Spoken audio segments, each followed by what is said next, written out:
Thank you very much. Good afternoon, everyone. Welcome to the conference today. And like someone said earlier, oh my goodness, if she gets the mic, we're off track. Just remember that one, note to self. My name is Jacinta Stewart, and I'm from Stratford, PEI. I'm here today to share with all of you my caregiving experience for my dad, Bill. Bill's in his 82nd year, and he is still functioning very well on his own and at his home.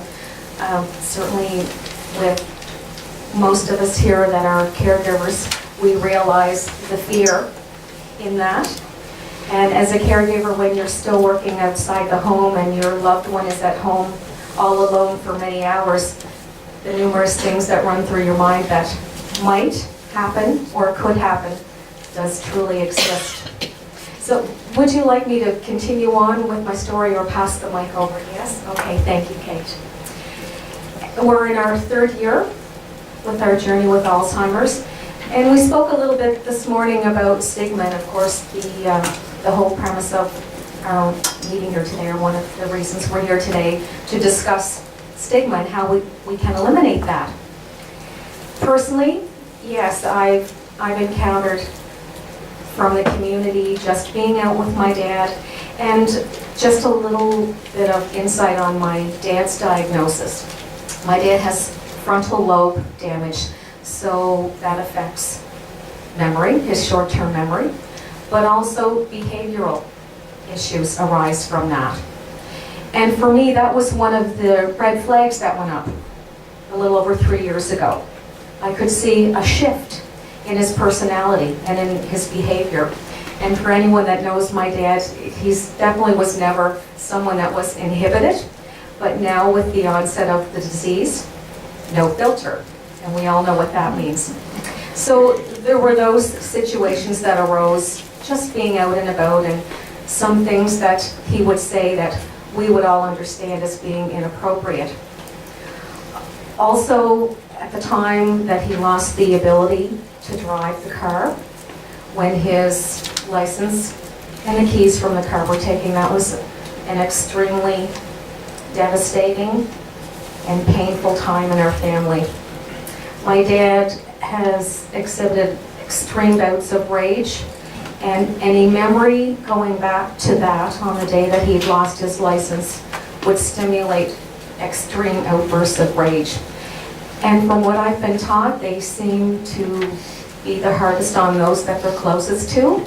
My goodness, you develop a hardened heart, or you learn how to put that protection around your heart so you don't fall apart each time that situation arises and those things you're faced with personally. And I know a lot of you here today can understand that. And my dad also is very well functioning at home on his own still today. And my goal from the beginning when he was diagnosed, that he could remain in his home for as long as possible, for as long as he was safe, and that it was going to be fine for him to be alone. Our mom has passed away, so he has no one really that's on an hour-to-hour basis that can be there for him, because I work and my sister works. I also have a part-time business, and I'm a volunteer within the community as well. So, and as we know as a caregiver, these things we don't ask to come on our plate, they just happen. And it is life-altering in the way that it's a big decision-making process on the things that you change within your life, how much that you can get out to do your other activities, but sometimes you don't have a lot of time to make those decisions.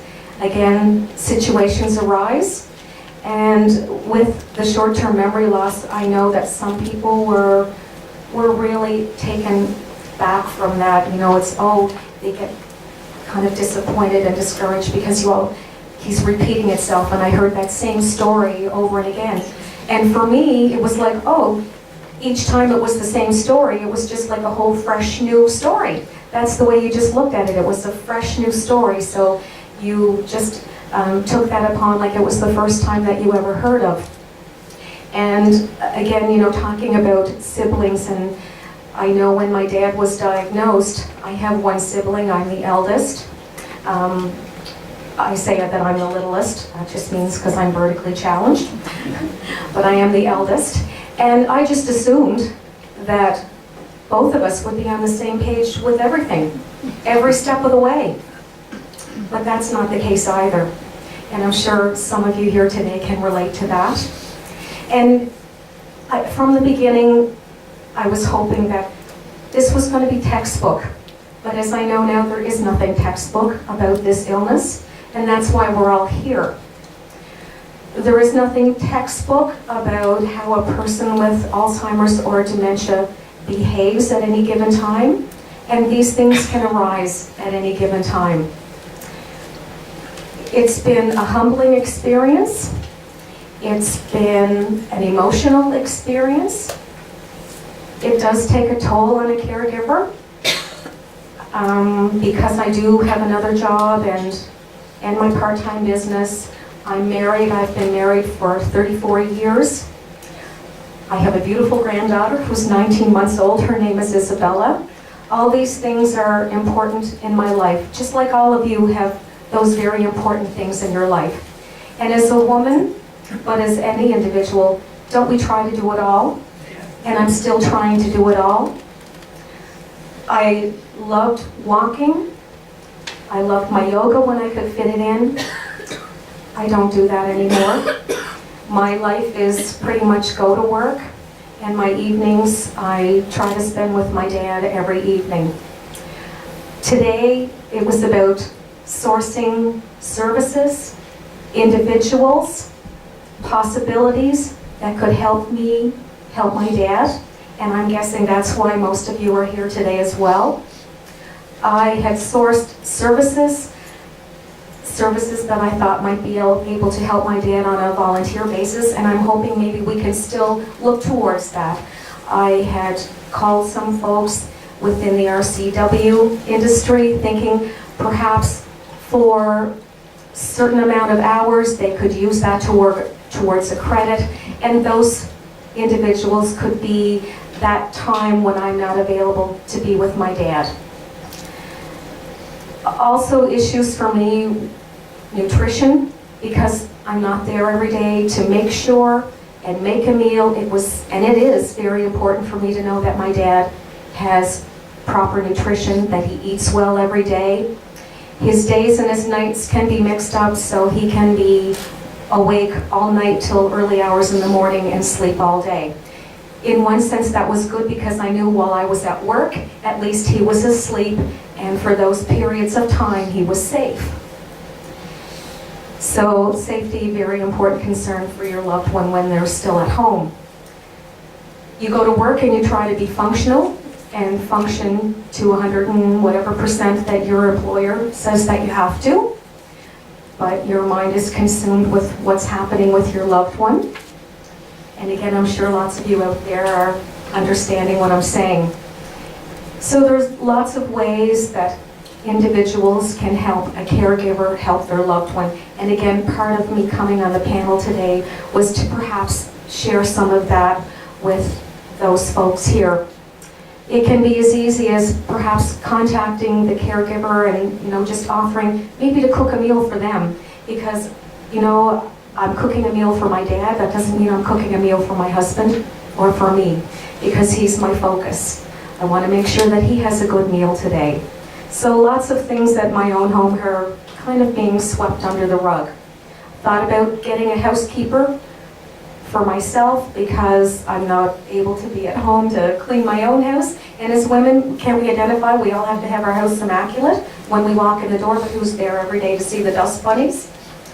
And I thought, well, that's a bit redundant to get a housekeeper for me while I'm up trying to do a little bit of odds and ends and tidy up for my dad. So as you can see, so many ways that you can perhaps lend a hand and offer support to someone who's on the journey. It can be for the person with Alzheimer's, and I think, thinking about where my dad lives in a small little community in a subdivision. Years ago, I had a chat earlier with my table mate over there, Isabel, and we were talking about community-minded spirit. And sometimes we think that that community-minded spirit is being lost over the course of time. And living in a smaller community, you think that most of the people in the community understand and know what's happening with each of the people and the folks that live here, because they've lived across from or adjacent to one another for many years. But I think over the course of time, we tend to neglect thinking about what's happening with our neighbor next door or across the street, because we're all so busy. And I certainly do appreciate that and respect that. I can't think of any one person here in the room today who isn't busy, but yet you took time to come today, so I'm grateful. And it is about awareness and education, and passing on as much information as we can to help those loved ones with Alzheimer's, and certainly the caregivers. So, just thinking about that and thinking about what you might be able to do to help the person with Alzheimer's or their loved ones. Maybe just, going over during the day and checking on them just to make sure. And they don't need to know that you're checking up on them. You're just doing kind of a neighborly drive-by because you live next door and lived near them for years, and you know that they're living alone and just wanted to pop in and say hello.